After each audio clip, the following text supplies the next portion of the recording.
How can I move on from the emotional scars left by my abusive mother? I harbor a deep-seated resentment towards my mother, and it stems from the years of physical and emotional abuse I endured during my childhood.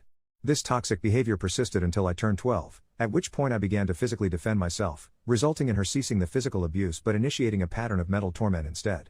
The psychological scars I bear from that period have yet to heal. Despite the passage of time, my mother believes our relationship can mend itself, but it doesn't work that way. She used to confide in me as if I were her personal therapist, constantly insisting that I was far more mature than my age warranted. Now, at the age of 14, I harbor an absolute disdain for her. I don't believe a healthy relationship can exist between us. My trauma consumes my thoughts, and even on the occasions when I spend a pleasant day with her, the memories of her previous cruelty resurface abruptly, causing me to react with hostility.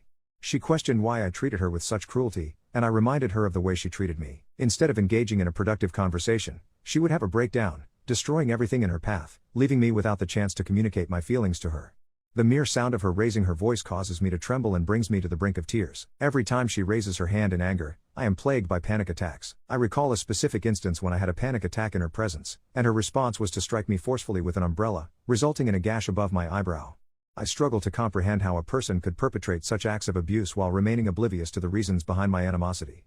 My mood swings are intense, and I lash out at her mercilessly. Undeniably, she deserves it, but in return, her retaliation often involves physical violence towards me. I have grown weary of her presence in my life. The unsettling truth is that I am not hostile towards everyone I encounter, only her. This fact, in itself, speaks volumes. She labels me a manipulator, a toxic force, but I have never treated anyone other than her in such a manner. Perhaps it is because not everyone has subjected me to a lifetime of abuse. Sadly, she will never comprehend this reality. She never affords me the opportunity to explain my animosity towards her. The countless times she has called me a manipulator have begun to seep into my consciousness, and I am on the verge of believing that I am inherently a terrible person.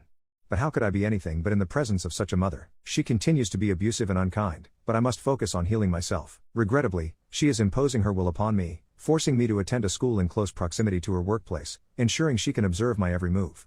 I do not wish to be in such proximity to her, wherein we will depart for school at the same time and take the same bus for 3 years. I am uncertain I can endure seeing her every day for such an extended period. She will drain the life out of me each morning, consequently spoiling the mood of those around me.